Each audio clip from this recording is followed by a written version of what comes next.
Tax collection 3 गुना बढ़ गया 10 साल में, ये दावा आज किया गया। लेकिन टैक्स स्लैब में कोई बदलाव नहीं किया गया, लोगों को कोई फायदा नहीं मिला। सबसे ज्यादा नजर जो है वो मिडिल क्लास की, अपर मिडिल क्लास की टैक्स पे रहती है। टैक्स को लेके क्यों गौण रहा इस बार? मुझे लगता है जगविंदर जी, अगर आप इसको ऐसा रखते कि यूपीए के समय 2 लाख रुपए तक आपकी आमदन के बाद आपको टैक्स लग जाता था। मैं फिर कहता हूं, 2 लाख रुपए की आमदन के बाद आपको टैक्स लगता था यूपीए की सरकार में। आज 7 लाख रुपए की आमदन तक भी आपको कोई टैक्स नहीं देना पड़ता है। ये मोदी सरकार ने किया। उसके बावजूद आपका 3 गुना ज्यादा कलेक्शन बढ़ा, क्योंकि लोगों ने विश्वास किया सरकार के ऊपर कि हमारा एक एक ईमानदारी की कमाई का पैसा आज भारत सरकार देश के विकास के लिए खर्च करती है, गरीब के कल्याण के लिए खर्च करती है। और एक बात मैं आपको बताऊं, ये 7 लाख तक कोई टैक्स दिए बिना भी 3 गुना ज्यादा टैक्स कलेक्शन बढ़ी। इसका मतलब भारत की अर्थव्यवस्था बढ़ी, जो 10वें नंबर पर थी आज 5वें नंबर की बनी। फास्टेस्ट ग्रोइंग इकोनॉमी दुनिया की भारत की है। और जीएसटी जिसका विरोध पूरी कांग्रेस करती थी और विपक्षी दल करते थे, आज 1 नेशन 1 टैक्स के कारण यह हुआ है कि 1,75,000 करोड़ रुपया टैक्स कलेक्शन जनवरी महीने की है, जीएसटी की, जो सेकंड हाईएस्ट है, और दिसंबर महीने की। और मैं आपको एक बात और इसमें कहूं, अगर आप एवरेज जीएसटी कलेक्शन देखेंगे तो 1,66,000 करोड़ है, जो 90,000 करोड़ नहीं थी कोविड से पहले। यह अपने आप में दिखाता है कि भारत में आय कैसे बढ़ी, भारत में व्यापार कैसे बढ़ा। और इसका सबसे बड़ा लाभ किसी को मिला है तो मध्यम वर्ग को और गरीब वर्ग को। मैं बताना चाहता हूं कैसे। गरीब को अगर 34 लाख करोड़ रुपया डायरेक्ट बेनिफिशियरीज ट्रांसफर के माध्यम से उनके खाते में डाला गया। 2,70,000 करोड़ रुपया सरकार का अलग से बचा, क्योंकि जो खाने वाले थे सिस्टम में कांग्रेस के समय वाले, उनको सबको निकाल दिया गया। आज बटन दबाओ, खाते में पैसा आता है। दूसरा, आपको सबसे बड़ा लाभ यह मिला कि आपका कॉर्पोरेट टैक्स भी कम हुआ, तो आपका इंडिविजुअल टैक्स भी कम हुआ है।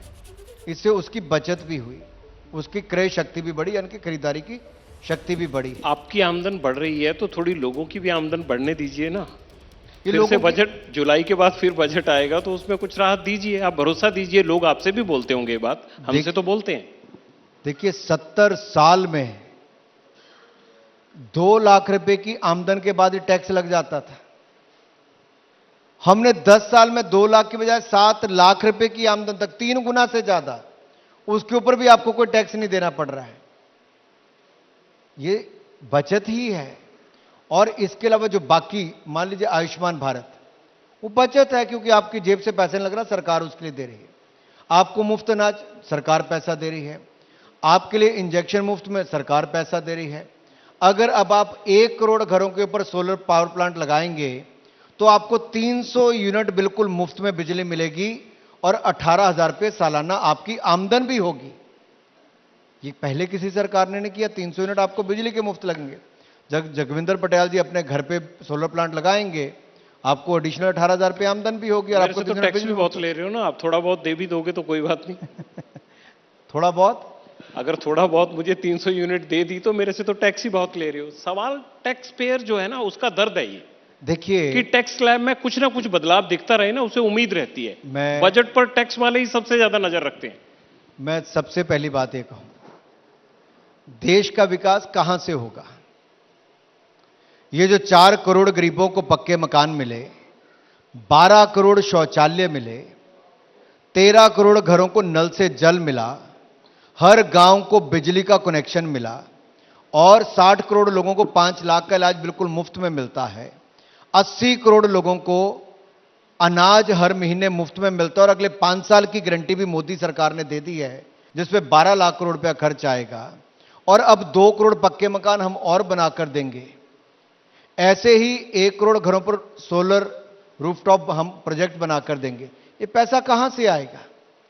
सरकार कुछ कर्जा उठाती है, कुछ टैक्स से पैसा जाता है। और टैक्स पेयर को सबसे बड़ा फायदा क्या है? आखिर ये पैसा जब खर्च होगा, गरीब की जेब में जाएगा, तो गरीब वापस खर्च करता है। तो खर्च किस पे करता है? कपड़ा खरीदेगा, जूता खरीदेगा, अनाज खरीदेगा, तो वापस इंडस्ट्री में वो पैसा जाता है। ये चक्र है। जो क्रय शक्ति आपकी बढ़ती है, आप खर्च करने की शक्ति बढ़ती है, तो कुल मिला के आपका इन्वेस्टमेंट साइकिल, आपकी जो इकोनॉमी, उसका चक्र घूमता है। और यही सबसे बड़ी बात है कि एक और भारत सरकार अपनी कैपेक्स को बढ़ा रही है, दूसरी ओर गरीबों को पक्के मकान से लेकर मूलभूत सुविधाएं दे रही है। गरीब को अनाज से लेकर मध्य वर्ग को भी पक्का मकान अपना मिले, किराए के मकान पे ना रहे, उसके लिए भी हम योजना लाने वाले हैं। उसकी गारंटी भी मोदी जी ने दे दी है।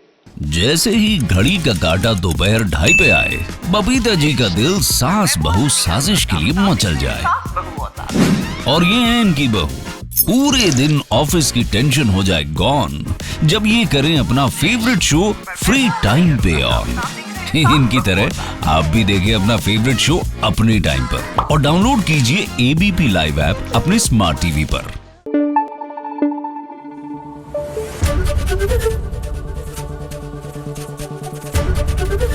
एबीपी न्यूज आपको रखे आगे।